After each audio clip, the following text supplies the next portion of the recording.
जो परमेश्वर का धन्यवाद है कि परमेश्वर ने अपने वड्डे फजल नूं तुहाडे सारिਆਂ ते प्रगट कीता।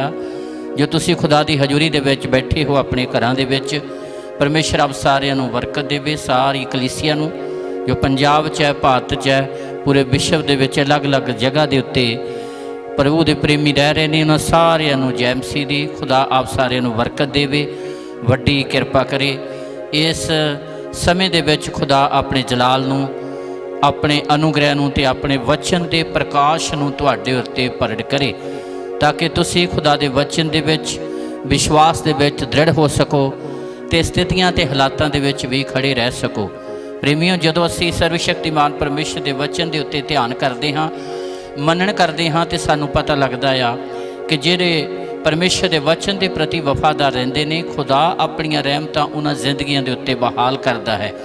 इसलिए चाहे स्थितियां 100% विरोध दे विच होण, स्थितियां किन्नियां भी माड़ियां होण, पर सर्वशक्तिमान परमेश्वर उन्हां स्थितियां दे विच अपने लोकां दी अगवाई करदा आ, उन्हां नूं संभालदा ते उन्हां स्थितियां दे विच उन्हां दी अगवाई करदा आ। जिवें पाक कलाम दे विच असीं पढ़दे हां कि भावें तंगी वाले हालात होण, दुख वाले हालात होण, पर उन्हां स्थितियां च भी सर्वशक्तिमान परमेश्वर अपनी किरपा नूं बनाई रखदा आ। जिवें असीं यशायाह नबी दी पुस्तक 30 अध्याय दी 20 आयत दे विच पढ़दे हां, पढ़िए तो ध्यान दे नाल सुनिए। स्थिति भावें किद्दां दी होवे, हालात भावें किद्दां दे भी होण, पर उन्हां स्थितियां दे विच भी तुसीं जेकर अपना ध्यान सर्वशक्तिमान परमेश्वर दी वल लाओगे तो तुहाडीआं अखां तुसीं अपने सिरजणहारे नूं, अपने बनाउण वाले परमेश्वर नूं वेखोगे। भावें स्थिति हालात किद्दां दे भी होण, जदों असीं खुदा दे कलाम दे उत्ते मनन करदे हां तो परमेश्वर अपणियां रहमतां नूं बहाल करदा है। जो असीं पढ़ांगे यशायाह नबी की पुस्तक 30 अध्याय दी 20 आयत।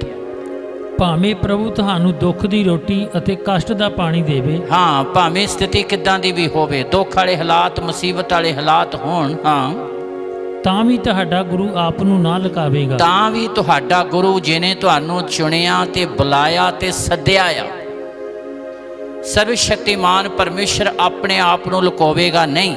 हाँ, सगों तुहाडीआं अखां अपने गुरु नूं वेखणगीआं। हाँ, तुहाडीआं अखां सिरजणहारे नूं वेखणगीआं। उन्हां स्थितियां दे विच जदों तुसीं दुख विच हो, कष्ट विच हो, मुसीबत दे विच हो, जदों माड़े समय दे विच हो, उस समय भी जदों तुसीं अपना ध्यान सिरजणहारे दे वल लाओगे तो तुहाडीआं अखां सर्वशक्तिमान परमेश्वर नूं वेखणगीआं और तुसीं महसूस करोगे कि सर्वशक्तिमान परमेश्वर मेरे नाल है, क्योंकि उहदे वचन की प्रतिज्ञा आ कि ना डर, मैं तेरे अंग संग हाँ। खुदा दे वचन की प्रतिज्ञा आ कि वेखो मैं जुगां दे अंत तीकर हर वेले तुहाडे नाल हाँ। ये परमेश्वर दे वचन की प्रतिज्ञा आ।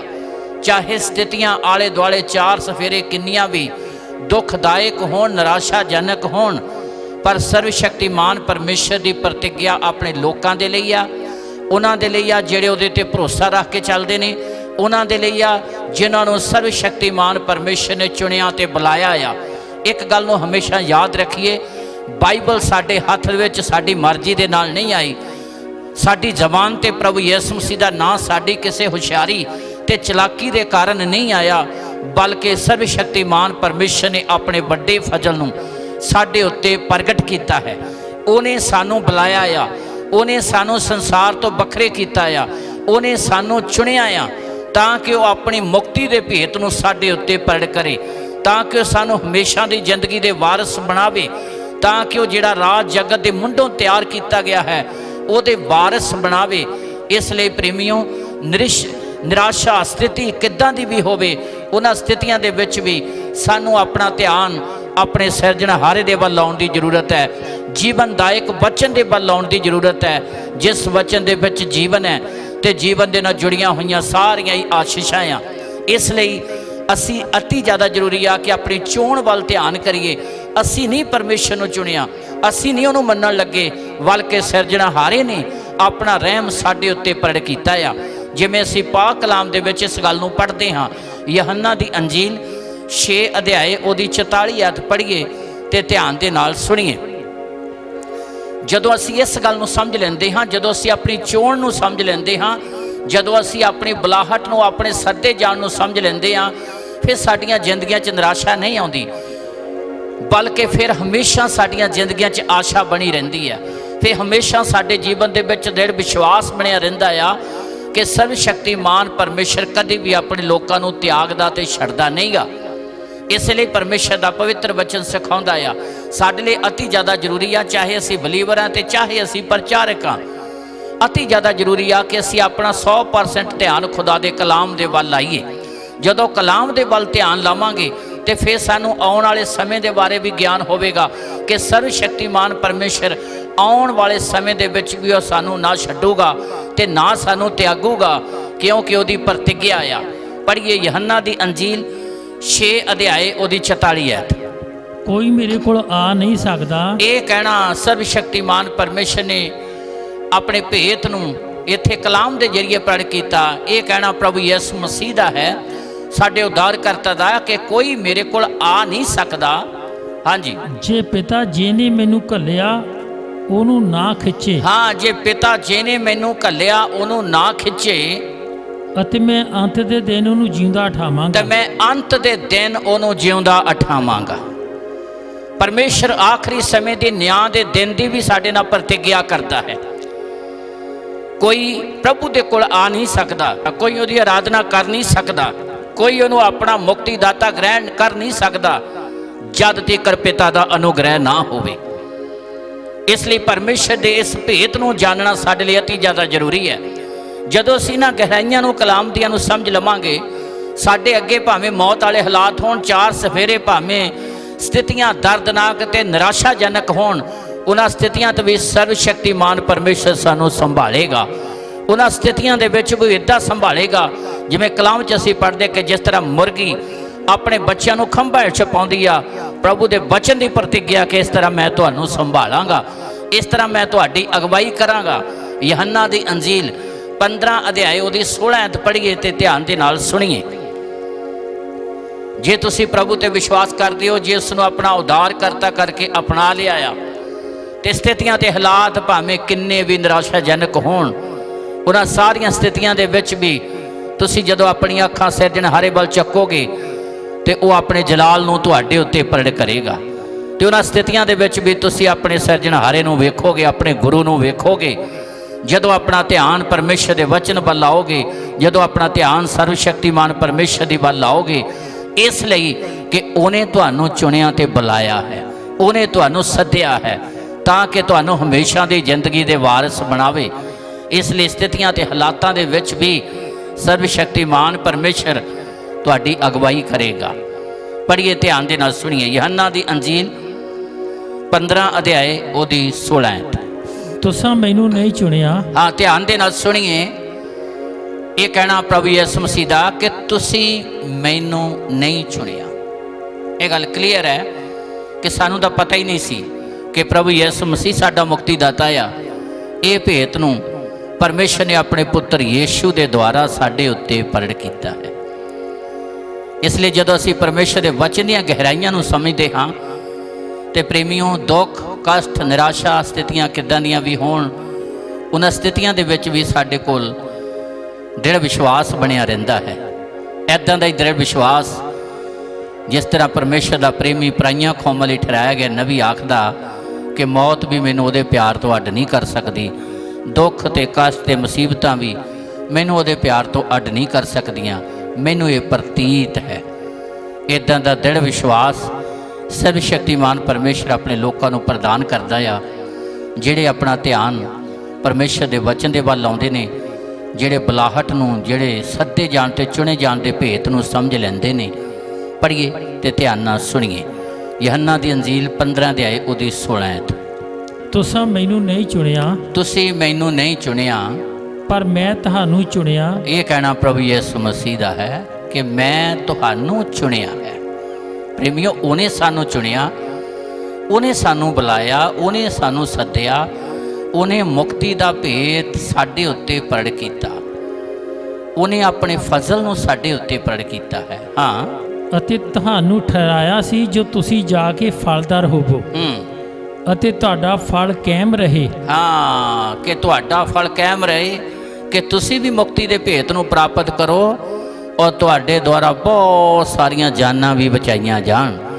ਉਹ ਵੀ ਮੁਕਤੀ ਦੇ ਭੇਤ ਨੂੰ ਪ੍ਰਾਪਤ ਕਰਨ ਇਸ ਲਈ ਪਰਮੇਸ਼ਰ ਦਾ ਵਚਨ ਇੱਥੇ ਕਲੀਅਰ ਕਰਕੇ ਇਸ ਗੱਲ ਨੂੰ ਪੜ੍ਹ ਕਰਦਾ ਹੈ ਕਿ ਅਸੀਂ ਨਹੀਂ ਚੁਣਿਆ, ਬਲਕਿ ਉਹਨੇ ਸਾਨੂੰ ਚੁਣਿਆ ਤੇ ਬੁਲਾਇਆ ਹੈ। ਅਸੀਂ ਨਹੀਂ ਉਸ ਨੂੰ ਫੜਿਆ, ਬਲਕਿ ਉਹਨੇ ਸਾਡੇ ਸੱਜੇ ਹੱਥ ਨੂੰ ਫੜਿਆ ਹੋਇਆ ਹੈ। ਤੇ ਜਦੋਂ ਉਹਨੇ ਸਾਡੇ ਸੱਜੇ ਹੱਥ ਨੂੰ ਫੜਿਆ ਤੇ ਫਿਰ ਉਹ ਸਾਨੂੰ ਤਿਆਗੇਗਾ ਨਹੀਂ। ਉਹ ਸਰਵ ਸ਼ਕਤੀਮਾਨ ਪਰਮੇਸ਼ਰ ਹੈ, ਉਹ ਸਾਨੂੰ ਛੱਡੇਗਾ ਨਹੀਂ। ਸਥਿਤੀਆਂ ਭਾਵੇਂ ਕਿੱਦਾਂ ਦੀਆਂ ਵੀ ਹੋਣ, ਹਾਲਾਤ ਭਾਵੇਂ ਕਿੱਦਾਂ ਦੇ ਵੀ ਹੋਣ, ਪਰ ਉਹਨਾਂ ਸਾਰੀਆਂ ਸਥਿਤੀਆਂ ਦੇ ਵਿੱਚ ਸਰਵ ਸ਼ਕਤੀਮਾਨ ਪਰਮੇਸ਼ਰ ਆਪਣੇ ਲੋਕਾਂ ਨੂੰ ਸੰਭਾਲਦਾ ਤੇ ਉਹਨਾਂ ਦੀ ਅਗਵਾਈ ਕਰਦਾ ਹੈ। ਪ੍ਰੇਮੀਓ, ਜਦੋਂ ਸਰਵ ਸ਼ਕਤੀਮਾਨ ਪਰਮੇਸ਼ਰ ਦਾ ਪਵਿੱਤਰ ਵਚਨ ਸਾਨੂੰ ਸਿਖਾਉਂਦਾ, ਯਸ਼ਾਇਆ ਨਬੀ ਦੇ ਉੱਤੇ ਖੁਦਾ ਨੇ ਇਸੇ ਗੱਲ ਨੂੰ ਹੀ ਪ੍ਰਗਟ ਕੀਤਾ। ਯਸ਼ਾਇਆ ਨਬੀ ਦੀ ਪੁਸਤਕ ਜਦੋਂ ਅਸੀਂ ਪੜ੍ਹਦੇ, ਸਾਨੂੰ ਪਰਮੇਸ਼ਰ ਦਾ ਪਵਿੱਤਰ ਵਚਨ ਮਿਲਦਾ ਹੈ। 41 ਅਧਿਆਏ ਉਹਦੀ 8 ਤੇ 9 ਐਤ। ਇਸ ਤਰ੍ਹਾਂ ਅਸੀਂ ਨਵੇਂ ਨੇਮ ਦੇ ਵਿੱਚ ਯਹੰਨਾ ਦੀ ਇੰਜੀਲ 'ਚ ਇਸ ਗੱਲ ਨੂੰ ਪੜ੍ਹਿਆ ਕਿ ਕੋਈ ਮੇਰੇ ਕੋਲ ਆ ਨਹੀਂ ਸਕਦਾ ਜਦ ਤੀਕਰ ਪਿਤਾ ਜਿਸ ਨੇ ਮੈਨੂੰ ਘੱਲਿਆ ਉਹਨੂੰ ਨਾ ਖਿੱਚੇ। ਸਰਵ ਸ਼ਕਤੀਮਾਨ ਪਰਮੇਸ਼ਰ ਨੇ ਸੰਸਾਰ ਤੋਂ ਸਾਨੂੰ ਵੱਖਰੇ ਕੀਤਾ ਹੈ। ਉਹਨੇ ਆਪਣੇ ਫਜ਼ਲ ਨੂੰ ਸਾਡੇ ਉੱਤੇ ਪ੍ਰਗਟ ਕੀਤਾ ਹੈ। ਇਸੇ ਭੇਤ ਨੂੰ ਪਰਮੇਸ਼ਰ ਨੇ ਯਸ਼ਾਇਆ ਨਬੀ ਦੇ ਉੱਤੇ ਵੀ ਪ੍ਰਗਟ ਕੀਤਾ। ਪੜ੍ਹੀਏ, ਧਿਆਨ ਦੇ ਨਾਲ ਸੁਣੀਏ। ਯਸ਼ਾਇਆ ਨਬੀ ਦੀ ਪੁਸਤਕ 41 ਅਧਿਆਏ।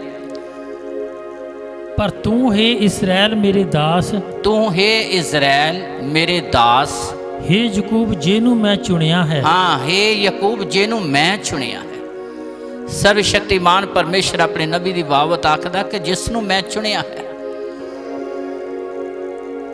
ਇਜ਼ਰਾਇਲੀ ਲੋਕਾਂ ਦੀ ਬਾਬਤ, ਯਾਕੂਬ ਦੀ ਬਾਬਤ ਆਪਣੇ ਨਬੀ ਦੇ ਉੱਤੇ ਇਸ ਗੱਲ ਨੂੰ ਪ੍ਰਗਟ ਕਰਦਾ ਹੈ।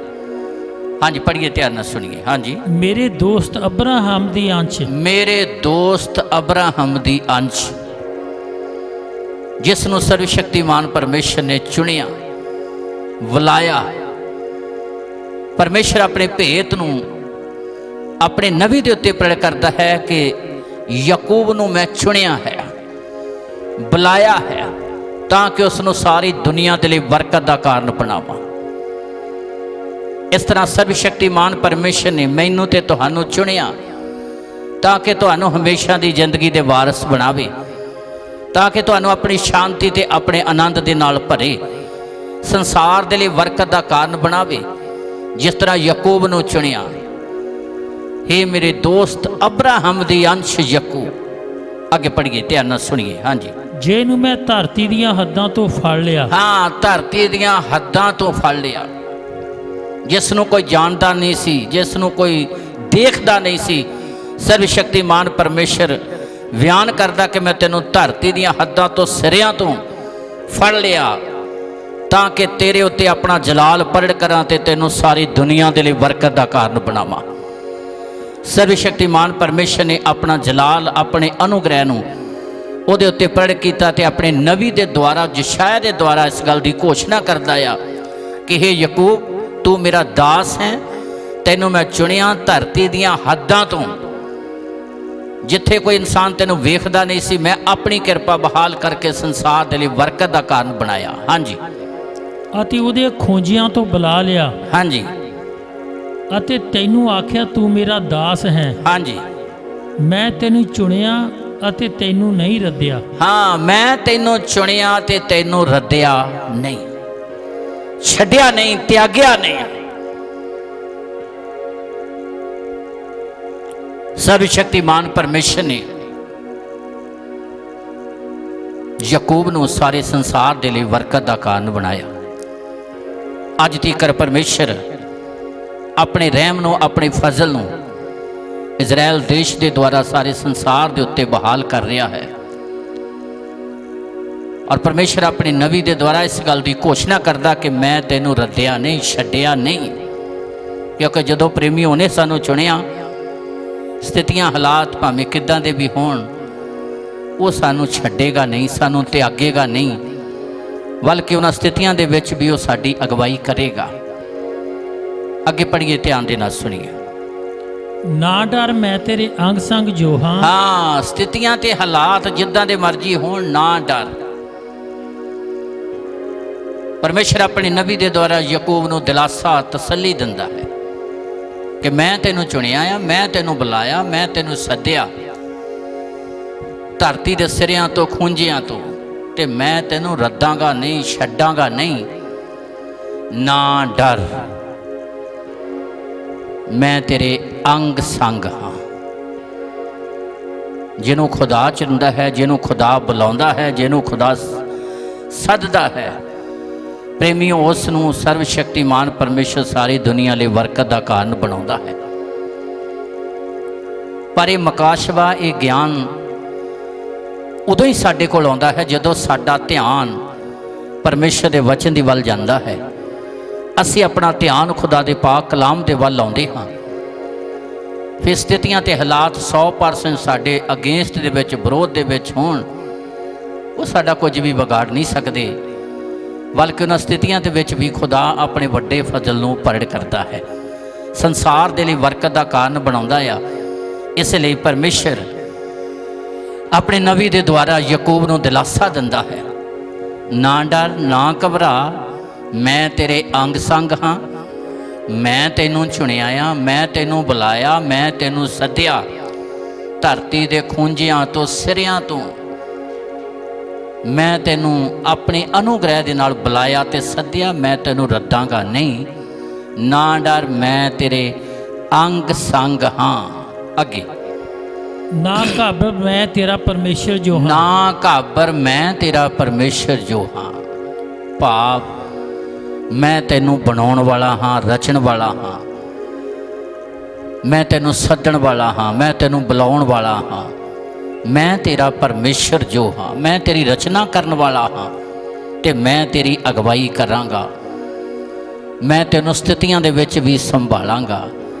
ਪ੍ਰੇਮੀਓ, ਸਥਿਤੀਆਂ, ਹਾਲਾਤ ਕਿੱਦਾਂ ਦੇ ਵੀ ਹੋਣ, ਪਰ ਜਦੋਂ ਸਿਰਜਣਹਾਰੇ ਨੇ ਸਾਨੂੰ ਬੁਲਾਇਆ, ਜਿਹਨੇ ਸਾਨੂੰ ਪੈਦਾ ਕੀਤਾ ਹੈ, ਜਿਹਨੇ ਸਾਨੂੰ ਜੀਵਨ ਦਿੱਤਾ, ਜਿਹੜਾ ਜੀਂਦੇ ਰਹਿਣ ਲਈ ਸਾਹ ਦਿੰਦਾ ਆ, ਜਿਹਦੇ ਅਨੁਗ੍ਰਹਿ ਦੇ ਨਾਲ ਅਸੀਂ ਤੁਰਦੇ ਫਿਰਦੇ ਹਾਂ, ਜਦੋਂ ਉਹਨੇ ਸਾਨੂੰ ਸੱਦਿਆ, ਚੁਣਿਆ, ਬੁਲਾਇਆ, ਤੇ ਫਿਰ ਉਹ ਸਾਨੂੰ ਤਿਆਗੇਗਾ ਨਹੀਂ, ਫਿਰ ਉਹ ਸਾਨੂੰ ਛੱਡੇਗਾ ਨਹੀਂ। ਦੁੱਖ ਦੀਆਂ ਘੜੀਆਂ ਦੇ ਵਿੱਚ ਵੀ, ਨਿਰਾਸ਼ਾ ਦੀਆਂ ਘੜੀਆਂ ਦੇ ਵਿੱਚ ਵੀ ਉਹ ਸਾਨੂੰ ਵੱਡੀ ਆਸ਼ਾ ਦੇਵੇਗਾ, ਵੱਡਾ ਦਿਲਾਸਾ, ਵੱਡੀ ਤਸੱਲੀ ਦੇਵੇਗਾ। ਇਸੇ ਲਈ ਪਰਮੇਸ਼ਰ ਆਪਣੇ ਨਬੀ ਦੇ ਦੁਆਰਾ, ਯਸ਼ਾਇਆ ਨਬੀ ਦੇ ਦੁਆਰਾ ਇਸੇ ਗੱਲ ਨੂੰ ਪੜ੍ਹ ਕਰਦਾ ਹੈ। ਅੱਗੇ ਪੜ੍ਹੀਏ, ਧਿਆਨ ਦੇ ਨਾਲ ਸੁਣੀਏ।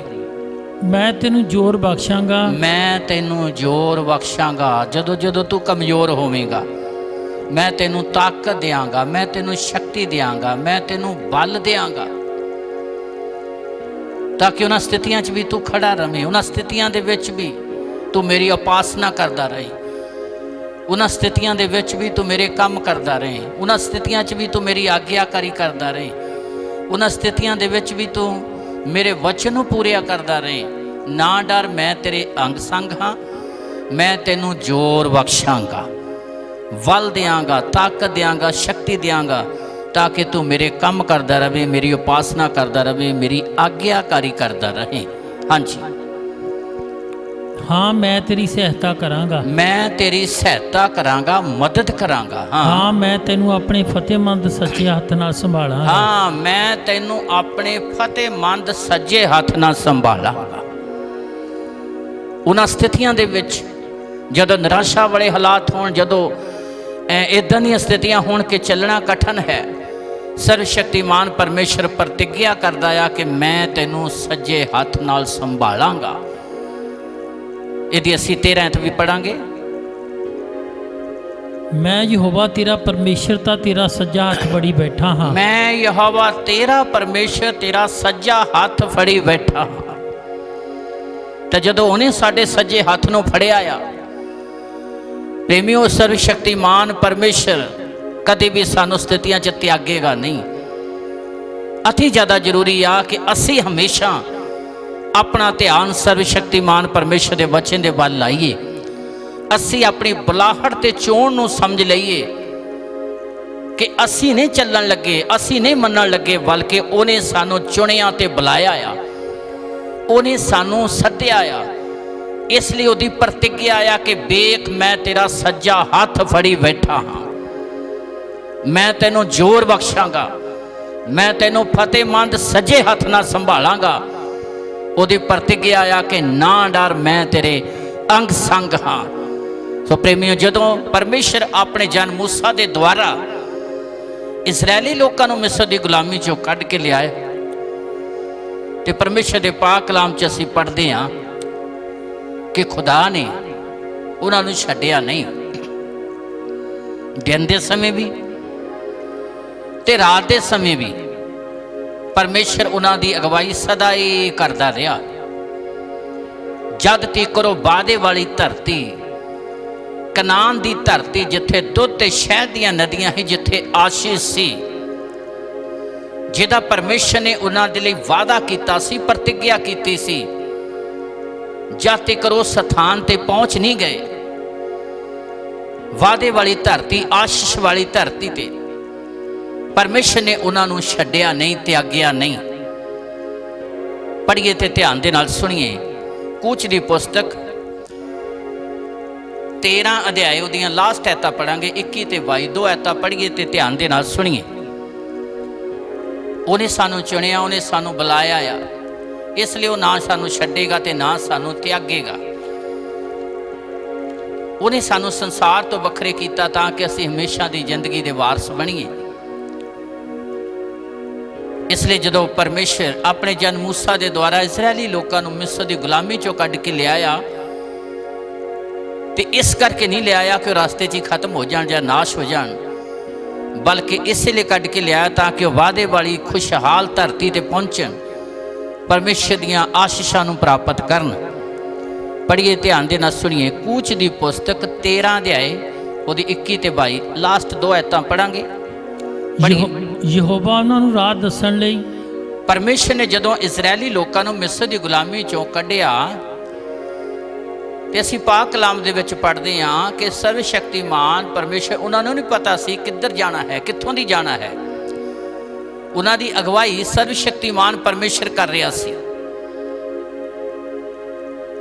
ਅੱਜ ਜਦੋਂ ਪਰਮੇਸ਼ਰ ਨੇ ਆਪਣੇ ਪੁੱਤਰ ਯੀਸ਼ੂ ਦੇ ਦੁਆਰਾ ਸਾਨੂੰ ਬੁਲਾਇਆ, ਤੇ ਸਾਨੂੰ ਨਹੀਂ ਪਤਾ ਕਿ ਅਸੀਂ ਕਿਸ ਤਰ੍ਹਾਂ ਚੱਲਣਾ ਆ, ਬਲਕਿ ਪਰਮੇਸ਼ਰ ਦਾ ਪਵਿੱਤਰ ਆਤਮਾ ਸਾਡੀ ਅਗਵਾਈ ਕਰਦਾ ਹੈ। ਪਰਮੇਸ਼ਰ ਦਾ ਪਵਿੱਤਰ ਵਚਨ ਰੋਸ਼ਨੀ ਦੀ ਮਾਨਨ ਸਾਡੀ ਇਦਾਂ ਹੀ ਅਗਵਾਈ ਕਰਦਾ ਹੈ, ਜਿੱਦਾਂ ਜੋਤਿਸ਼ੀਆਂ ਨੂੰ ਇਹ ਤਾਂ ਪਤਾ ਸੀ ਕਿ ਕੋਈ ਰਾਜਕੁਮਾਰ ਪੈਦਾ ਹੋਇਆ ਹੈ, ਪਰ ਇਹ ਨਹੀਂ ਪਤਾ ਸੀ ਕਿ ਰਾਜਕੁਮਾਰ ਪੈਦਾ ਕਿੱਥੇ ਹੋਇਆ ਹੈ। ਰਾਜਕੁਮਾਰ ਤੱਕ ਲੈ ਕੇ ਜਾਣ ਲਈ ਤਾਰਿਆਂ ਉਹਨਾਂ ਦੀ ਅਗਵਾਈ ਕਰ ਰਿਹਾ ਸੀ। ਅੱਜ ਵੀ ਪਰਮੇਸ਼ਰ ਦਾ ਪਵਿੱਤਰ ਕਲਾਮ ਹਰ ਇੱਕ ਬਲੀਵਰ ਦੀ ਅਗਵਾਈ ਕਰਦਾ ਹੈ। ਕਲਾਮ ਦੇ ਜ਼ਰੀਏ ਹੀ ਅਸੀਂ ਆਪਣੇ ਸਿਰਜਣਹਾਰੇ ਤੱਕ ਪਹੁੰਚ ਸਕਦੇ ਹਾਂ, ਉਹਦੀਆਂ ਪ੍ਰਤਿਗਿਆ ਤੇ ਉਹਦੇ ਵਾਅਦਿਆਂ ਨੂੰ ਪ੍ਰਾਪਤ ਕਰ ਸਕਦੇ ਹਾਂ। ਪਰਮੇਸ਼ਰ ਆਪਣੇ ਜਨ ਮੂਸਾ ਦੇ ਦੁਆਰਾ ਇਜ਼ਰਾਇਲੀ ਲੋਕਾਂ ਨੂੰ ਮਿਸਰ ਦੀ ਗੁਲਾਮੀ ਚੋਂ ਕੱਢ ਕੇ ਤਾਂ ਲਿਆਇਆ, ਪਰ ਉਹਨਾਂ ਨੂੰ ਨਹੀਂ ਪਤਾ ਸੀ ਕਿ ਜਾਣਾ ਕਿਸ ਤਰ੍ਹਾਂ ਹੈ, ਕਿਹੜਾ ਰਸਤਾ ਆ। ਸਰਵ ਸ਼ਕਤੀਮਾਨ ਪਰਮੇਸ਼ਰ ਰਾਤ ਦੇ ਸਮੇਂ ਤੇ ਦਿਨ ਦੇ ਸਮੇਂ ਉਹਨਾਂ ਦੀ ਅਗਵਾਈ ਕਰ ਰਿਹਾ ਸੀ। ਪੜ੍ਹੀਏ ਤੇ ਧਿਆਨ ਦੇ ਨਾਲ ਸੁਣੀਏ। ਹਾਂਜੀ, ਯਹੋਵਾ ਉਹਨਾਂ ਨੂੰ ਰਾਹ ਦੱਸਣ ਲਈ, ਸਰਵ ਸ਼ਕਤੀਮਾਨ ਪਰਮੇਸ਼ਰ ਉਹਨਾਂ ਨੂੰ ਰਸਤਾ ਦੱਸਣ ਲਈ। ਦਿਨ ਪਹਿਲੀ ਗੱਲ, ਅੱਜ ਦੇ ਸਮੇਂ ਦੇ ਵਿੱਚ ਸੰਸਾਰ ਦੇ ਵਿੱਚ ਇਨਸਾਨ ਨੂੰ ਇਹ ਨਹੀਂ ਪਤਾ ਕਿ ਸਰਵ ਸ਼ਕਤੀਮਾਨ ਪਰਮੇਸ਼ਰ ਤੱਕ ਪਹੁੰਚਣ ਲਈ ਰਸਤਾ ਕਿਹੜਾ ਆ। ਇਸ ਲਈ ਸਾਡੇ ਉਦਾਰਕਰਤਾ ਪ੍ਰਭੂ ਯਿਸੂ ਮਸੀਹ ਨੇ ਆਖਿਆ, ਰਾਹ, ਸੱਚਾਈ ਤੇ ਜੀਵਨ ਮੈਂ ਹਾਂ, ਮੇਰੇ ਤੋਂ ਬਿਨਾਂ ਤੁਸੀਂ ਪਿਤਾ ਤੱਕ ਪਹੁੰਚ ਨਹੀਂ ਸਕਦੇ। ਉਹੀ ਰਸਤਾ ਹੈ ਜਿਸ ਰਸਤੇ ਦੇ ਉੱਤੇ, ਭਾਵ ਜਿਸ ਦੇ ਵਚਨ ਨੂੰ ਮੰਨਣ ਦੇ ਨਾਲ ਅਸੀਂ ਸਰਵ ਸ਼ਕਤੀਮਾਨ ਪਰਮੇਸ਼ਰ ਨੂੰ ਆਪਣੇ ਜੀਵਨ 'ਚ ਪ੍ਰਸੰਨ ਕਰ ਸਕਦੇ ਹਾਂ, ਤੇ ਉਹਦੇ ਵਾਅਦਿਆਂ ਦੇ ਹੱਕਦਾਰ ਤੇ ਅਧਿਕਾਰੀ ਬਣ ਸਕਦੇ ਹਾਂ, ਤੇ ਮੌਤ ਵਾਲੀਆਂ ਸਥਿਤੀਆਂ ਤੇ ਮੌਤ ਵਾਲੇ ਹਾਲਾਤਾਂ ਦੇ ਵਿੱਚ ਵੀ ਅਸੀਂ ਸਿਰਜਣਹਾਰੇ ਦੀ ਉਪਾਸਨਾ ਕਰ ਸਕਦੇ ਹਾਂ। ਸਰਵ ਸ਼ਕਤੀਮਾਨ ਪਰਮੇਸ਼ਰ ਦਿਨ ਦੇ ਸਮੇਂ ਔਰ ਰਾਤ ਦੇ ਸਮੇਂ ਉਹਨਾਂ ਦੀ ਅਗਵਾਈ ਕਰਦਾ ਸੀ। ਸਰਵ ਸ਼ਕਤੀਮਾਨ ਪਰਮੇਸ਼ਰ ਆਪਣੀਆਂ ਵੱਡੀਆਂ ਰਹਿਮਤਾਂ ਉਹਨਾਂ ਦੇ ਉੱਤੇ ਬਹਾਲ ਕਰਦਾ ਸੀ। ਸਿਰਜਣਹਾਰੇ ਨੇ ਉਹਨਾਂ ਦੀ ਅਗਵਾਈ ਕੀਤੀ। ਵੱਡੀਆਂ ਵੱਡੀਆਂ ਆਫਤਾਂ, ਵੱਡੀਆਂ ਵੱਡੀਆਂ ਮੁਸੀਬਤਾਂ ਦੇ ਵਿੱਚੋਂ ਪਰਮੇਸ਼ਰ ਨੇ ਉਹਨਾਂ ਨੂੰ ਕੱਢਿਆ, ਉਹਨਾਂ ਤੇ ਆਪਣੇ ਵੱਡੇ ਫਜ਼ਲ ਨੂੰ ਪ੍ਰਗਟ ਕੀਤਾ। ਸਰਵ ਸ਼ਕਤੀਮਾਨ ਪਰਮੇਸ਼ਰ ਦੀ ਉਹਨਾਂ ਦੇ ਲਈ ਜਿਹੜੀ ਯੋਜਨਾ ਸੀ, ਯੋਜਨਾ ਦੇ ਅਨੁਸਾਰ ਪਰਮੇਸ਼ਰ ਉਹਨਾਂ ਦੀ ਅਗਵਾਈ ਕਰ ਰਿਹਾ ਸੀ। ਪਰਮੇਸ਼ਰ ਉਹਨਾਂ ਨੂੰ ਵੱਡੀਆਂ ਵੱਡੀਆਂ ਰਸਤੇ 'ਚ ਆਉਣ ਵਾਲੀਆਂ ਆਫਤਾਂ ਤੇ ਮੁਸੀਬਤਾਂ ਤੋਂ ਬਚਾ ਕੇ ਦਿਨ ਦੇ ਸਮੇਂ ਸਰਵ ਸ਼ਕਤੀਮਾਨ ਪਰਮੇਸ਼ਰ ਬੱਦਲ ਦੇ ਥੰਮ ਦੇ ਜ਼ਰੀਏ ਤੇ ਰਾਤ ਦੇ ਸਮੇਂ ਅੱਗ ਦੇ ਥੰਮ ਦੇ ਜ਼ਰੀਏ ਉਹਨਾਂ ਦੀ ਅਗਵਾਈ ਕਰਦਾ ਸੀ।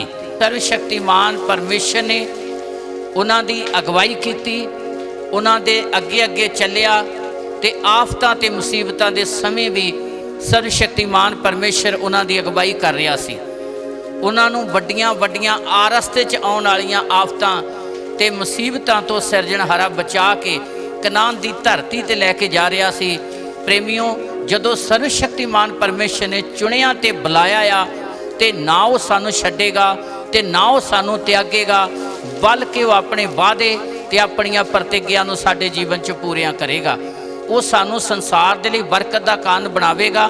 ਉਹਨੇ ਸਾਨੂੰ ਇਸੇ ਲਈ ਚੁਣਿਆ ਤੇ ਬੁਲਾਇਆ ਕਿ ਅਸੀਂ ਹਮੇਸ਼ਾ ਦੀ ਜ਼ਿੰਦਗੀ ਦੇ ਵਾਰਿਸ ਬਣੀਏ। ਇਸ ਲਈ ਪਰਮੇਸ਼ਰ ਦੀ ਆਪਣੇ ਲੋਕਾਂ ਦੇ ਲਈ ਇਹ ਵੱਡੀ ਪ੍ਰਤਿਗਿਆ ਆ, ਇਹ ਵੱਡਾ ਵਾਅਦਾ ਆ ਕਿ ਨਾ ਡਰ, ਮੈਂ ਤੇਰੇ ਅੰਗ ਸੰਗ ਹਾਂ, ਮੈਂ ਤੈਨੂੰ ਜ਼ੋਰ ਬਖਸ਼ਾਂਗਾ ਤੇ ਮੈਂ ਤੈਨੂੰ ਫਤਿਹਮੰਦ ਸੱਜੇ ਹੱਥ ਦੇ ਨਾਲ ਸੰਭਾਲਾਂਗਾ।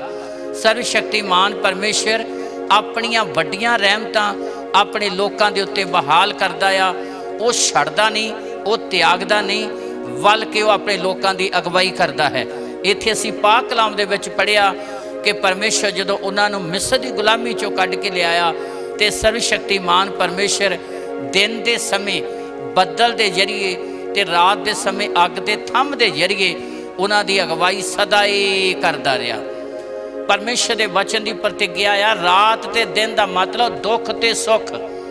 ਸਥਿਤੀ ਭਾਵੇਂ ਕਿੱਦਾਂ ਦੀ ਵੀ ਹੋਵੇ, ਸਥਿਤੀ ਹਾਲਾਤ ਭਾਵੇਂ ਕਿੱਦਾਂ ਦੇ ਵੀ ਹੋਣ, ਪਰ ਸਰਵ ਸ਼ਕਤੀਮਾਨ ਪਰਮੇਸ਼ਰ ਆਪਣੇ ਲੋਕਾਂ ਨੂੰ ਕਦੀ ਵੀ ਤਿਆਗਦਾ ਨਹੀਂ। ਜਦੋਂ ਜਦੋਂ ਵੀ ਸਥਿਤੀਆਂ ਹਾਲਾਤ ਮਾੜੇ ਆਉਂਦੇ ਆ, ਉਦੋਂ ਉਦੋਂ ਸਰਵ ਸ਼ਕਤੀਮਾਨ ਪਰਮੇਸ਼ਰ ਆਪਣੀ ਵੱਡੀ ਕਿਰਪਾ ਬਹਾਲ ਕਰਦਾ ਆ। ਜਿਵੇਂ ਪਾਕ ਕਲਾਮ ਦੇ ਵਿੱਚ ਅਸੀਂ ਪੜ੍ਹਦੇ ਹਾਂ, ਯਸ਼ਾਇਆ ਨਬੀ ਦੀ ਪੁਸਤਕ 58 ਅਧਿਆਏ, ਉਹਦੀ ਅਸੀਂ 9 ਐਤ ਪੜ੍ਹੀਏ ਤੇ ਧਿਆਨ ਦੇ ਨਾਲ ਸੁਣੀਏ। ਪਹਿਲਾਂ 8 ਪੜ੍ਹੀਏ। ਫੇਰ ਤੇਰਾ ਚਾਨਣ ਫਜਰ ਵਾਂਗੂ ਫੁੱਟ ਨਿਕਲੇਗਾ, ਫੇਰ ਤੇਰਾ ਚਾਨਣ ਫਜਰ ਵਾਂਗੂ ਫੁੱਟ ਨਿਕਲੇਗਾ ਅਤੇ ਤੇਰੀ ਤੰਦਰੁਸਤੀ ਛੇਤੀ ਉਗੜ ਪਵੇਗੀ। ਤੇਰੀ ਤੰਦਰੁਸਤੀ ਛੇਤੀ ਉਗੜ ਪਵੇਗੀ। ਤੇਰਾ ਧਰਮ ਤੇਰੇ ਅੱਗੇ ਅੱਗੇ ਚੱਲੇਗਾ। ਹਾਂ, ਤੇਰਾ ਧਰਮ, ਤੇਰੀ ਧਾਰਮਿਕਤਾ ਤੇਰੇ ਅੱਗੇ ਅੱਗੇ ਚੱਲੇਗੀ। ਜਦੋਂ ਤੂੰ ਆਪਣਾ ਧਿਆਨ ਪਰਮੇਸ਼ਰ ਦੇ ਵਚਨ ਦੇ ਉੱਤੇ ਲਾਵੇਂਗਾ, ਤੇਰਾ ਧਰਮ ਤੇਰੇ ਅੱਗੇ ਅੱਗੇ ਚੱਲੇਗਾ। ਹਾਂ, ਯਹੋਵਾ ਦਾ ਪ੍ਰਤਾਪ ਤੇਰੇ ਪਿੱਛੇ ਰਾਖਾ ਹੋਵੇਗਾ। ਤੇ ਪਰਮੇਸ਼ਰ ਦਾ ਪ੍ਰਤਾਪ ਤੇਰੇ ਪਿੱਛੇ ਰਾਖਾ ਹੋਵੇਗਾ। ਉਹ ਅਗਵਾਈ ਵੀ ਕਰੇਗਾ ਤੇ ਯਹੋਵਾ ਦਾ ਪ੍ਰਤਾਪ ਤੇਰੇ ਪਿੱਛੇ ਰਾਖਾ ਹੋਵੇਗਾ। ਇਸੇ ਤਰ੍ਹਾਂ ਹੀ ਰਾਖਾ ਹੋਵੇਗਾ ਜਿਸ ਤਰ੍ਹਾਂ ਅਸੀਂ ਪਾਕ ਕਲਾਮ ਦੇ ਵਿੱਚ ਪੜ੍ਹਦੇ ਹਾਂ ਕਿ ਜਿਵੇਂ ਅਸੀਂ ਸੁਣ ਰਹੇ ਸੀ ਕਿ ਪਰਮੇਸ਼ਰ ਨੇ ਇਜ਼ਰਾਇਲੀ ਲੋਕਾਂ ਨੂੰ ਛੱਡਿਆ ਤੇ ਤਿਆਗਿਆ ਨਹੀਂ। ਦਿਨ ਦੇ ਸਮੇਂ ਬੱਦਲ ਦੇ ਥੰਮ ਦੇ ਜ਼ਰੀਏ ਤੇ ਰਾਤ ਦੇ ਸਮੇਂ ਅੱਗ ਦੇ ਥੰਮ ਦੇ ਜ਼ਰੀਏ ਪਰਮੇਸ਼ਰ ਉਹਨਾਂ ਦੀ ਅਗਵਾਈ ਸਦਾ ਹੀ ਕਰਦਾ ਰਿਹਾ। ਤੇ ਸਰਵ ਸ਼ਕਤੀਮਾਨ ਪਰਮੇਸ਼ਰ ਨੇ ਆਪਣੀ ਕਿਰਪਾ ਉਹਨਾਂ ਤੇ ਬਹਾਲ ਕੀਤੀ, ਉਹਨਾਂ ਨੂੰ ਛੱਡਿਆ ਤੇ ਤਿਆਗਿਆ ਨਹੀਂ। ਜੋ ਅਸੀਂ ਇੱਕ ਐਤ ਹੋਰ ਪੜ੍ਹਨ ਦੇ ਲਈ ਜਾ ਰਹੇ ਹਾਂ, ਇਸੇ ਦੀ ਅਸੀਂ ਪਹਿਲਾਂ 8 ਐਤ ਪੜ੍ਹੀ ਆ, ਹੁਣ 9 ਪੜ੍ਹੀਏ ਤੇ ਧਿਆਨ ਨਾਲ ਸੁਣੀਏ। ਤਾਂ ਤੂੰ ਪੁਕਾਰੇਂਗਾ ਅਤੇ ਯਹੋਵਾ ਉੱਤਰ ਦੇਵੇਗਾ। ਹਾਂ, ਜਦੋਂ ਤੂੰ ਪੁਕਾਰੇਂਗਾ ਤੇ ਸਰਵ ਸ਼ਕਤੀਮਾਨ ਪਰਮੇਸ਼ਰ ਉੱਤਰ ਦੇਵੇਗਾ। ਉੱਤਰ ਉਦੋਂ ਹੀ ਮਿਲੇਗਾ ਜਦੋਂ ਅਸੀਂ ਧਿਆਨ ਆਪਣਾ ਪਰਮੇਸ਼ਰ ਦੇ ਵਚਨ ਤੇ ਲਾਵਾਂਗੇ, ਜਦੋਂ ਉਹ ਤੋਂ ਹੈਲਪ ਮੰਗਾਂਗੇ, ਮਦਦ ਮੰਗਾਂਗੇ, ਤੇ ਸਰਵ ਸ਼ਕਤੀਮਾਨ ਪਰਮੇਸ਼ਰ ਫਿਰ ਉੱਤਰ ਦੇਵੇਗਾ। ਜਦ ਤੂੰ ਪੁਕਾਰੇਂਗਾ ਤੇ ਯਹੋਵਾ ਪਰਮੇਸ਼ਰ ਉੱਤਰ ਦੇਵੇਗਾ। ਹਾਂ, ਤਾਂ ਤੂੰ ਦੁਹਾਈ ਦੇਵੇਂਗਾ ਅਤੇ ਉਹ ਆਖੇਗਾ ਮੈਂ ਹੈਗਾ। ਹਾਂ, ਜਦੋਂ ਤੂੰ ਦੁਹਾਈ ਦੇਵੇਂਗਾ ਤੇ ਸਰਵ ਸ਼ਕਤੀਮਾਨ ਪਰਮੇਸ਼ਰ ਆਖੇਗਾ ਕਿ ਮੈਂ ਹੈਗਾ ਆ ਤੈਨੂੰ ਬਚਾਉਣ ਦੇ ਲਈ। ਇਸ ਲਈ ਪ੍ਰੇਮੀਓ, ਜਦੋਂ ਜਦੋਂ ਵੀ ਇਜ਼ਰਾਇਲੀ ਲੋਕਾਂ ਦੇ ਰਸਤੇ 'ਚ ਰੁਕਾਵਟਾਂ ਤੇ ਸਮੱਸਿਆ ਆਉਂਦੀਆਂ ਸੀ, ਪਰਮੇਸ਼ਰ ਉਹਦੇ ਦੀ ਅਗਵਾਈ ਕਰਦਾ ਸੀ ਤੇ ਉਹਨਾਂ ਨੂੰ ਛੱਡਿਆ ਤੇ ਤਿਆਗਿਆ ਨਹੀਂ। ਜਦੋਂ ਮਿਸਰ ਦੀ ਗੁਲਾਮੀ ਦੇ ਵਿੱਚੋਂ ਨਿਕਲੇ ਤੇ ਫਿਰੌਨ ਨੇ ਜਦੋਂ ਦੇਖਿਆ ਕਿ ਇਜ਼ਰਾਇਲੀ ਲੋਕ ਚਲੇ ਗਏ ਨੇ, ਆਪਣੀ ਮਿਸਰ ਦੀ ਫੌਜ ਨੂੰ ਜਦੋਂ ਉਹਨਾਂ ਦੇ ਮਗਰ ਭੇਜ ਦਿੱਤਾ, ਤੇ ਪ੍ਰੇਮੀਓ ਉਹੀ ਅੱਗ ਦਾ ਜਿਹੜਾ ਥੰਮ ਸੀ ਤੇ ਬੱਦਲ ਦਾ ਥੰਮ ਜਿਹੜਾ ਉਹਨਾਂ ਦੇ ਅੱਗੇ ਅੱਗੇ ਚੱਲਦਾ ਸੀ। ਅਸੀਂ ਪਾਕ ਕਲਾਮ 'ਚ ਪੜ੍ਹਦੇ ਹਾਂ ਕਿ ਅੱਗਿਓਂ ਤੇ ਪਿੱਛਿਓਂ ਪਰਮੇਸ਼ਰ ਨੇ ਆਪਣੇ ਲੋਕਾਂ ਨੂੰ ਘੇਰ ਲਿਆ ਤਾਂ ਕਿ ਦੁਸ਼ਮਣ ਉਹਨਾਂ ਦੇ ਨੇੜੇ ਨਾ ਆ ਸਕੇ। ਪੜ੍ਹੀਏ, ਧਿਆਨ ਨਾਲ ਸੁਣੀਏ। ਕੂਚ ਦੀ ਪੁਸਤਕ ਜਿੱਥੇ ਅਸੀਂ 13 ਅਧਿਆਏ ਉਹਦੀ ਲਾਸਟ 21 ਤੇ 22 ਐਤ ਪੜ੍ਹੀ ਆ, ਹੁਣ 14 ਅਧਿਆਏ ਉਹਦੀ 19 ਤੇ 20 ਐਤ ਪੜ੍ਹਾਂਗੇ। ਸਰਵ ਸ਼ਕਤੀਮਾਨ ਪਰਮੇਸ਼ਰ ਆਪਣੇ ਲੋਕਾਂ ਨੂੰ ਅੱਗਿਓਂ ਤੇ ਪਿੱਛੋਂ ਘੇਰਦਾ ਆ, ਬਚਾਉਣ ਵਾਸਤੇ, ਸੰਭਾਲਣ ਲਈ, ਤਾਂ ਕਿ ਦੁਸ਼ਮਣ ਨੇੜੇ ਨਾ ਆਵੇ। 91 ਜ਼ਬੂਰ ਦੇ ਅਨੁਸਾਰ ਕਿ ਕੋਈ ਬਵਾ ਤੇਰੇ ਨੇੜੇ ਨਹੀਂ ਆਵੇਗੀ, ਤੇਰੇ ਡੇਰੇ ਦੇ ਨੇੜੇ ਨਹੀਂ ਆਵੇਗੀ। ਇਸ ਤਰ੍ਹਾਂ ਸਰਵ ਸ਼ਕਤੀਮਾਨ ਪਰਮੇਸ਼ਰ ਆਪਣੇ ਲੋਕਾਂ ਨੂੰ ਸੰਭਾਲਦਾ, ਬਚਾਉਂਦਾ ਆ। ਪੜ੍ਹੀਏ ਧਿਆਨ ਦੇ ਨਾਲ, ਸੁਣੀਏ। ਔਰ ਪਰਮੇਸ਼ਰ ਦਾ ਦੂਤ ਜਿਹੜਾ ਇਸਰਾਇਲ ਦੇ ਡੇਰੇ ਦੇ ਅੱਗੇ ਤੁਰਿਆ ਜਾਂਦਾ ਸੀ, ਪਰਮੇਸ਼ਰ ਦਾ ਦੂਤ ਜਿਹੜਾ ਇਜ਼ਰਾਇਲ ਦੇ ਡੇਰੇ ਦੇ ਅੱਗੇ ਤੁਰਿਆ ਜਾਂਦਾ ਸੀ, ਹਾਂਜੀ, ਮੁੜਿਆ ਅਤੇ ਉਹਨਾਂ ਦੇ ਪਿੱਛੇ ਚਲਿਆ ਗਿਆ। ਤੇ ਉਹ ਦੂਤ ਜਿਹੜਾ ਅੱਗੇ ਚੱਲਦਾ ਸੀ ਉਹਨਾਂ ਦੇ ਮੁੜਿਆ ਪਿੱਛੇ ਚਲਾ ਗਿਆ। ਔਰ ਬੱਦਲ ਦਾ ਥੰਮ ਅਤੇ ਬੱਦਲ ਦਾ ਥੰਮ ਉਹਨਾਂ ਦੇ ਅੱਗੋਂ ਮੁੜ ਕੇ ਪਿੱਛੇ ਆ ਖਲੋਤਾ। ਬੱਦਲ ਦਾ ਥੰਮ ਜਿਹੜਾ ਉਹਨਾਂ ਦੀ ਅਗਵਾਈ ਕਰਦਾ ਸੀ, ਮੁੜ ਕੇ ਆ ਕੇ ਪਿੱਛੇ ਆ ਖਲੋਤਾ। ਉਹ ਇਸਰਾਏਲੀਆਂ ਦੇ ਡੇਰੇ, ਉਹ ਇਸਰਾਏਲੀਆਂ ਦੇ ਡੇਰੇ, ਉਹ ਮਿਸਰੀਆਂ ਦੇ ਡੇਰੇ ਅਤੇ ਇਸਰਾਏਲੀਆਂ ਦੇ ਡੇਰੇ ਵਿੱਚ ਆ ਗਿਆ। ਮਿਸਰੀਆਂ ਦੇ ਤੇ ਇਸਰਾਏਲੀਆਂ ਦੇ ਡੇਰੇ ਦੇ ਵਿੱਚ ਆ ਗਿਆ। ਔਰ ਬੱਦਲ ਔਰ ਹਨੇਰਤਾ ਸੀ, ਬੱਦਲ ਔਰ ਹਨੇਰਤਾ ਸੀ, ਪਰ ਉਸਨੇ ਰਾਤ ਨੂੰ ਚਾਨਣਾ ਕਰ ਦਿੱਤਾ। ਪਰ ਉਸਨੇ ਰਾਤ ਨੂੰ ਚਾਨਣਾ ਕਰ ਦਿੱਤਾ। ਤੇ ਉਹ ਸਾਰੀ ਰਾਤ ਇੱਕ ਦੂਜੇ ਦੇ ਨੇੜੇ ਨਾ ਆਏ। ਸਾਰੀ ਰਾਤ ਮਿਸਰੀ ਇਜ਼ਰਾਈਲੀਆਂ ਦੇ ਨੇੜੇ ਨਹੀਂ ਆ ਸਕੇ, ਕਿਉਂਕਿ ਸਰਵ ਸ਼ਕਤੀਮਾਨ ਪਰਮੇਸ਼ਰ ਨੇ ਇਜ਼ਰਾਈਲੀਆਂ ਨੂੰ ਮਿਸਰੀਆਂ ਤੋਂ ਬਚਾਉਣ ਦੇ ਲਈ ਅੱਗਿਓਂ ਤੇ ਪਿੱਛੋਂ ਘੇਰ ਲਿਆ।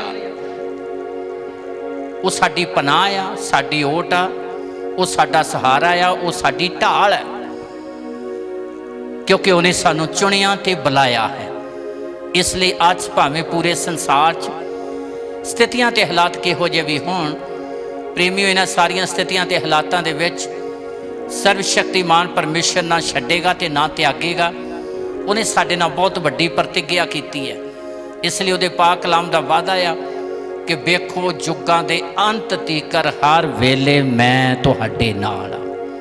ਪਰ ਸਾਨੂੰ ਉਹਦੀ ਹਜ਼ੂਰੀ ਦਾ ਅਨੁਭਵ ਉਦੋਂ ਹੀ ਹੁੰਦਾ ਆ ਜਦੋਂ ਅਸੀਂ ਆਪਣੀਆਂ ਅੱਖਾਂ ਉਹਦੀ ਵੱਲ ਚੁੱਕਦੇ ਹਾਂ।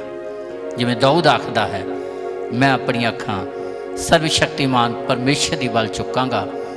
ਮੇਰੀ ਸਹਾਇਤਾ, ਮੇਰੀ ਮਦਦ ਕਿੱਥੋਂ ਆਵੇਗੀ? ਮੇਰੀ ਸਹਾਇਤਾ ਤੇ ਮੇਰੀ ਮਦਦ ਉਹ ਸਰਵ ਸ਼ਕਤੀਮਾਨ ਪਰਮੇਸ਼ਰ ਤੋਂ ਹੈ, ਜਿਨੇ ਆਕਾਸ਼ ਤੇ ਧਰਤੀ ਨੂੰ ਬਣਾਇਆ ਹੈ। 121 ਜ਼ਬੂਰ ਦੇ ਵਿੱਚ ਉਹ ਇਸ ਗੱਲ ਨੂੰ ਬਿਆਨ ਕਰਦਾ ਹੈ। ਅਸੀਂ ਵੀ ਜਦੋਂ ਆਪਣਾ ਧਿਆਨ ਸਿਰਜਣਹਾਰੇ ਦੇ ਵੱਲ ਲਾਉਂਦੇ ਹਾਂ ਤੇ ਪ੍ਰੇਮੀਓ, ਸਥਿਤੀਆਂ ਤੇ ਹਾਲਾਤ ਸਾਡਾ ਕੁਝ ਵੀ ਵਿਗਾੜ ਨਹੀਂ ਸਕਦੇ। ਇਸ ਲਈ ਪਾਕ ਕਲਾਮ ਦੇ ਵਿੱਚ ਲਿਖਿਆ ਇਬਰਾਨੀਆਂ ਦੀ ਪੁਸਤਕ 12 ਅਧਿਆਇ ਦੀ 2 ਐਤ ਦੇ ਅਨੁਸਾਰ ਪੜ੍ਹੀਏ ਤੇ ਉਸ ਤੋਂ ਬਾਅਦ ਅਸੀਂ ਪ੍ਰਾਰਥਨਾ ਵੱਲ ਜਾਵਾਂਗੇ। ਖੁਦਾ ਆਪ ਸਾਰਿਆਂ ਨੂੰ ਬਰਕਤ ਦੇਵੇ ਔਰ ਵੱਡੀ ਕਿਰਪਾ ਕਰੇ।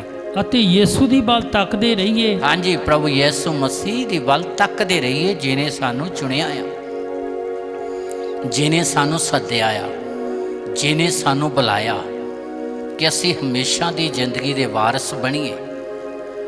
ਪ੍ਰਭੂ ਯਿਸੂ ਮਸੀਹ ਦੀ ਵੱਲ ਤੱਕਦੇ ਰਹੀਏ। ਸਾਡਾ ਧਿਆਨ ਹਮੇਸ਼ਾ ਪ੍ਰਭੂ ਵੱਲ ਹੋਣਾ ਚਾਹੀਦਾ।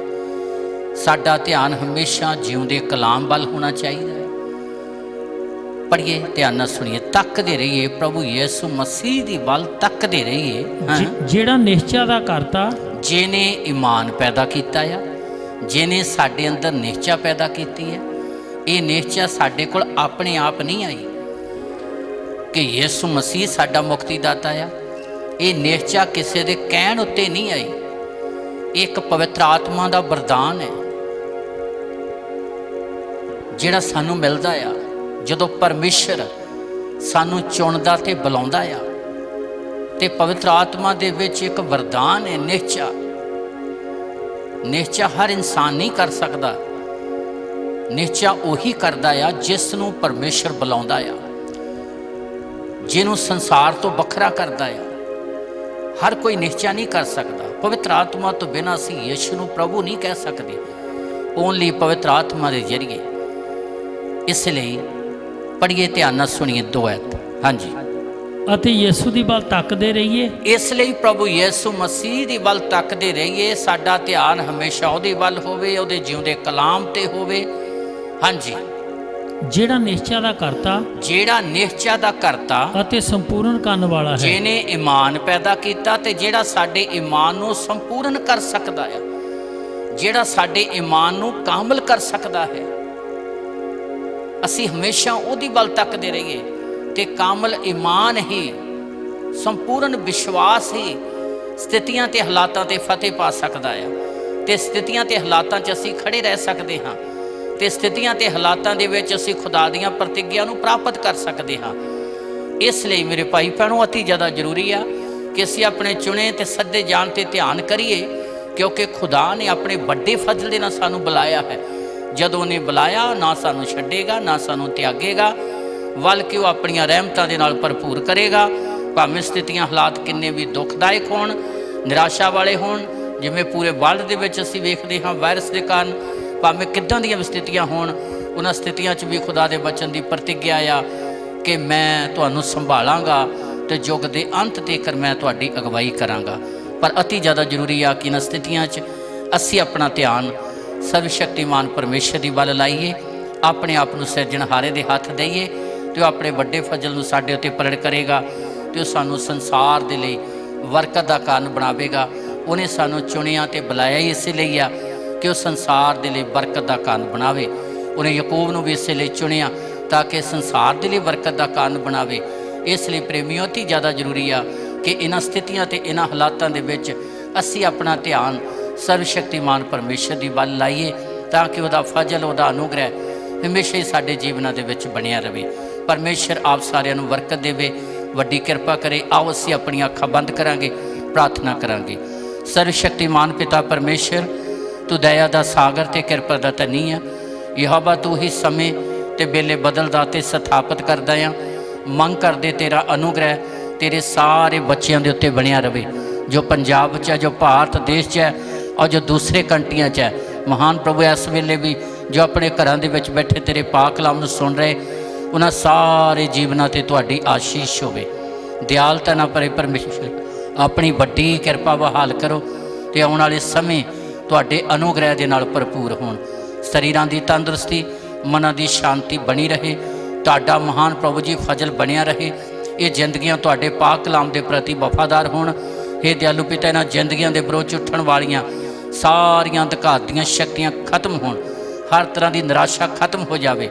ਮਹਾਨ ਪ੍ਰਭੂ ਜੀ, ਹੇ ਯਹੋਵਾ ਪਰਮੇਸ਼ਰ, ਤੇਰੇ ਵਚਨ ਦੇ ਜ਼ਰੀਏ ਤੇਰੇ ਬੱਚੇ ਤਕੜੇ ਹੋਣ। ਦਿਆਲੂ ਪਿਤਾ ਪਰਮੇਸ਼ਰ, ਇਸ ਸਮੇਂ ਦੇ ਵਿੱਚ ਵੀ ਸਾਰੀਆਂ ਲੋੜਾਂ ਜ਼ਰੂਰਤਾਂ ਆਪਣੇ ਵੱਡੇ ਫਜ਼ਲ ਦੇ ਨਾਲ ਪੂਰੀਆਂ ਕਰਨਾ ਤੇ ਹਰ ਤਰ੍ਹਾਂ ਦੀਆਂ ਸਮੱਸਿਆ ਦੂਰ ਕਰਕੇ ਤੁਸੀਂ ਆਪਣੇ ਮਸਾ ਦੇ ਨਾਲ ਭਰੋ, ਆਪਣੇ ਵਚਨ ਦੀ ਭਰਪੂਰੀ ਦਿਓ ਤਾਂ ਜੋ ਹਰ ਜ਼ਿੰਦਗੀ ਤੇਰੇ ਵਚਨ ਦੇ ਪ੍ਰਤੀ ਵਫਾਦਾਰ ਹੋਵੇ ਤੇ ਹਜ਼ਾਰਾਂ ਲੱਖਾਂ ਤੇ ਕਰੋੜਾਂ ਦੇ ਲਈ ਬਰਕਤ ਦਾ ਕਾਰਨ ਬਣ। ਤੇਰਾ ਅਨੁਗ੍ਰਹਿ ਸਦਾ ਹੀ ਇਹਨਾਂ ਜੀਵਨਾਂ ਦੇ ਵਿੱਚ ਬਣਿਆ ਰਹੇ। ਆਪਣੀ ਵੱਡੀ ਕਿਰਪਾ ਬਹਾਲ ਕਰੋ। ਪ੍ਰਭੂ ਯਿਸੂ ਦੇ ਪਵਿੱਤਰ ਨਾਮ 'ਚ ਮੰਗਦੇ ਹਾਂ, ਆਮੀਨ। ਪ੍ਰਭੂ ਯਿਸੂ ਦੀ ਕਿਰਪਾ, ਪਿਤਾ ਪਰਮੇਸ਼ਰ ਦਾ ਪ੍ਰੇਮ, ਪਵਿੱਤਰ ਆਤਮਾ ਦੀ ਸੰਗਤ ਹੁਣ ਤੋਂ ਲੈ ਕੇ ਆਉਣ ਵਾਲੇ ਸਮੇਂ ਤੱਕ ਸਾਰੀ ਕਲੀਸਿਆ ਨਾਲ ਹੁੰਦੀ ਰਹੇ, ਆਮੀਨ। ਹਾਲੇਲੂਇਆ। ਸੋ ਅਸੀਂ ਸਾਰੇ ਜਾਣਦੇ ਹਾਂ ਕਿ ਧਰਤੀ ਤੇ ਸ਼ਾਂਤੀ ਟਰਸਟ ਦੀ ਜਿਹੜੀ 33ਵੀਂ ਵਰ੍ਹੇਗੰਢ ਹੈ, ਉਹ ਇਸ ਮਹੀਨੇ ਦੇ ਵਿੱਚ 20 ਤਰੀਕ ਦਾ ਦਿਨ ਰੱਖਿਆ ਗਿਆ ਸੀ। ਅਸੀਂ ਸਾਰੇ ਇਸ ਗੱਲ ਨੂੰ ਜਾਣਦੇ ਹਾਂ, ਪਰ ਲਾਕਡਾਊਨ ਹੋਣ ਦੇ ਕਾਰਨ, ਕਰੋਨਾ ਵਾਇਰਸ ਦੇ ਕਾਰਨ, ਜਦੋਂ ਪੂਰੇ ਸੰਸਾਰ ਦੇ ਵਿੱਚ ਜਿਹੜਾ ਮਾਹੌਲ ਹੈ ਉਹ ਨਿਰਾਸ਼ਾਜਨਕ ਹੈ ਔਰ ਇੱਥੋਂ ਤੱਕ ਕਿ ਅਸੀਂ ਜਾਣਦੇ ਹਾਂ ਕਿ 2-3 ਜਣਿਆਂ ਤੋਂ ਵੀ ਵੱਧ ਕਿਸੇ ਜਗ੍ਹਾ 'ਤੇ ਵੀ ਇਕੱਠੇ ਨਹੀਂ ਹੋ ਸਕਦੇ। ਤੇ ਹੁਣ ਵੀ ਇਹ 17 ਤਰੀਕ ਤੱਕ ਹੈ। ਉਸ ਤੋਂ ਬਾਅਦ ਦੇ ਵਿੱਚ ਵੀ ਇੱਕਦਮ ਜੋ ਹਜ਼ਾਰਾਂ ਲੋਕਾਂ ਦਾ ਗੈਦਰਿੰਗ ਜਾਂ ਇਕੱਠ ਨਹੀਂ ਹੋ ਸਕਦਾ। ਇਸ ਕਰਕੇ ਇਸੇ ਚੀਜ਼ ਨੂੰ ਧਿਆਨ 'ਚ ਰੱਖਦੇ ਹੋਏ ਅਸੀਂ 20 ਤਰੀਕ ਦਾ ਜਿਹੜਾ ਪ੍ਰੋਗਰਾਮ ਆ ਉਹ ਵੀ ਲਾਈਵ ਦਿਆਂਗੇ। ਤਾਂ ਉਸੇ ਦਿਨ ਕੁਛ ਖਾਸ ਕਰਾਂਗੇ ਕਿ ਜਿਹੜੇ ਜ਼ਰੂਰਤਮੰਦ ਹੈ ਉਹਨਾਂ ਦੀ ਕੁਝ ਹੈਲਪ ਕੀਤੀ ਜਾਵੇ ਤਾਂ ਕਿ ਧਰਤੀ ਤੇ ਸ਼ਾਂਤੀ ਟਰਸਟ ਦੀ ਜਿਹੜੀ 33ਵੀਂ ਵਰ੍ਹੇਗੰਢ ਹੈ ਅਸੀਂ ਜ਼ਰੂਰਤਮੰਦ ਪਰਿਵਾਰਾਂ ਦੇ ਨਾਲ ਮਨਾ ਸਕੀਏ, ਉਹਨਾਂ ਦੀ ਹੈਲਪ ਕਰ ਸਕੀਏ। ਖੁਦਾ ਆਪ ਸਾਰਿਆਂ ਨੂੰ ਬਰਕਤ ਦੇਵੇ, ਵੱਡੀ ਕਿਰਪਾ ਕਰੇ ਤੇ ਲਾਈਵ ਪ੍ਰੋਗਰਾਮ ਵੀ ਇਸੇ ਤਰ੍ਹਾਂ ਹੀ ਹੋਵੇਗਾ। ਪਰਮੇਸ਼ਰ ਆਪ ਸਾਰਿਆਂ ਨੂੰ ਬਰਕਤ ਦੇਵੇ, ਵੱਡੀ ਕਿਰਪਾ ਕਰੇ। ਸਾਰਿਆਂ ਨੂੰ ਜੈ ਮਸੀਹ।